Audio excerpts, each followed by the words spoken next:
la subordonnée relative. Parmi les moyens qui sont employés dans la description et la caractérisation, on a la subordonnée relative. Donc, est un moyen, d'accord, est un moyen employé dans le reportage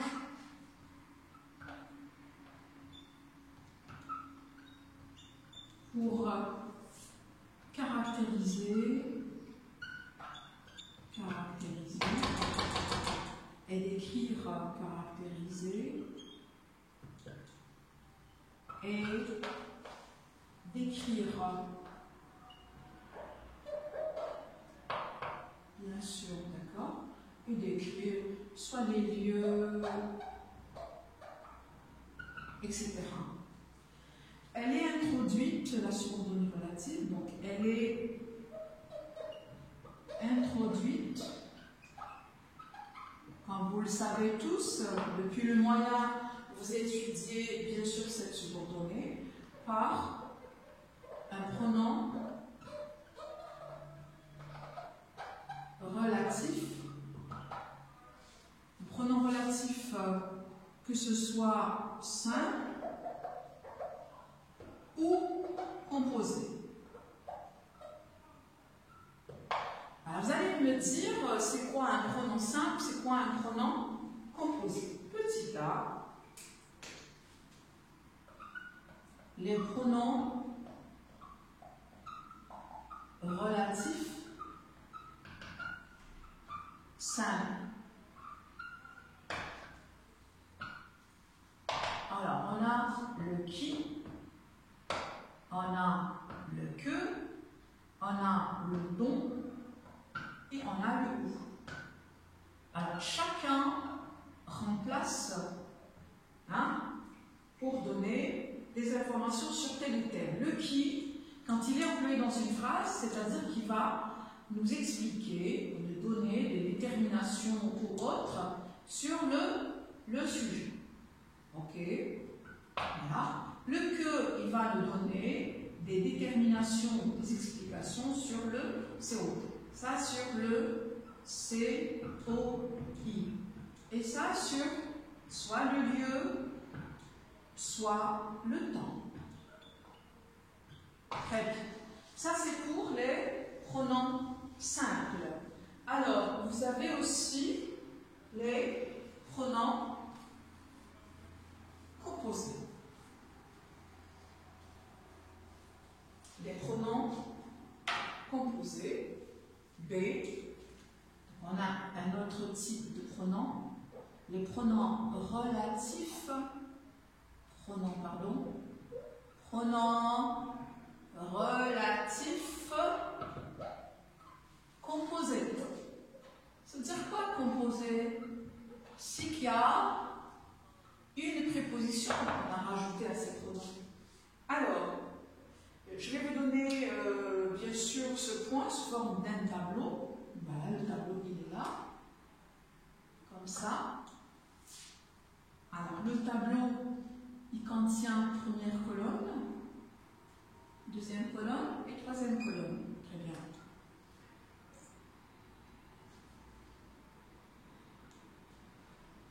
Il est composé de 3 lignes. Alors vous avez masculin. Donc la première ligne est réservée au masculin, la deuxième ligne est réservée aux pronoms qui remplacent des noms féminins. Bien sûr, pour les noms masculins, on a le singulier. Il y a des noms qui sont au singulier, il y a des noms qui sont au pluriel. Ok? Et vous avez la même chose pour le féminin. Nom féminin singulier, nom féminin pluriel. Alors, quels sont les pronoms relatifs composés masculin singulier? Alors, j'ai lequel, c'est attaché, le avec quel, c'est attaché. On a duquel, et on a auquel. C'est attaché aussi. Très bien. Pour le pluriel, il suffit de changer le ou le du et le o. Alors, j'ai lesquels, et j'ajoute le s, auquel. Lesquels, masculin, pluriel. Vous avez desquels, c'est attaché, hein, desquels, et vous avez auquel. C'est clair pour les pronoms relatifs masculins. Donc on a deux nombres singuliers et pluriels. Passons maintenant aux pronoms relatifs composés féminins. Alors, on a lequel, bien sûr le féminin c'est laquelle. Et on doit doubler le L en ajoutant le E. C'est clair? Vous avez le deuxième pronom de laquelle. Voilà, on ajoute la préposition de. Pour le pluriel, c'est, féminin, toujours singulier, à laquelle. Voilà, la préposition à. Passons au pluriel, lesquels, quels c'est attaché avec deux L-E-S. Vous avez desquels, la même chose, E-2-L-E-S, et auquel avec X, avec quel, voilà. Très bien. Ça, c'est pour les pronoms relatifs et la subordonnée relative. Alors, toute subordonnée contenant l'un de ces pronoms, on l'appelle la subordonnée relative. Moi, j'aimerais bien vous faire une petite remarque à la fin. Il y a aussi un autre moyen, c'est la personnification. Personnification. J'aimerais bien faire une petite remarque, c'est tout, juste pour avoir une idée. Alors, regardez pour le radical personne. Vous allez me poser la question de dire qu'est-ce qu'on fait avec les personnes dans un reportage touristique? On se base surtout sur les lieux, les régions visitées. Alors moi je vous dis parfois, l'énonciateur, pour donner plus d'âme, pour inciter plus le destinataire, il va rendre ces objets, ces lieux visités comme des personnes. Ça, ce qu'on appelle, le verbe c'est personnifier.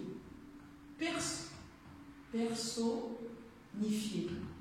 C'est-à-dire, c'est rendre des objets. Quand je dis des objets, ça peut être des lieux, des villes, des régions, d'accord? Comme des personnes. Alors là, on fait une comparaison. Comme des personnes. Je donne un exemple. Par exemple, quand je visite l'une des villes algériennes, là, il y a certaines villes qui m'incitent, qui m'attirent. Vraiment, j'ai l'impression que ces villes ont une âme ruh. Je dis, la vie, c'est possible. Alors là, je suis en train, quand je dis, par exemple, que la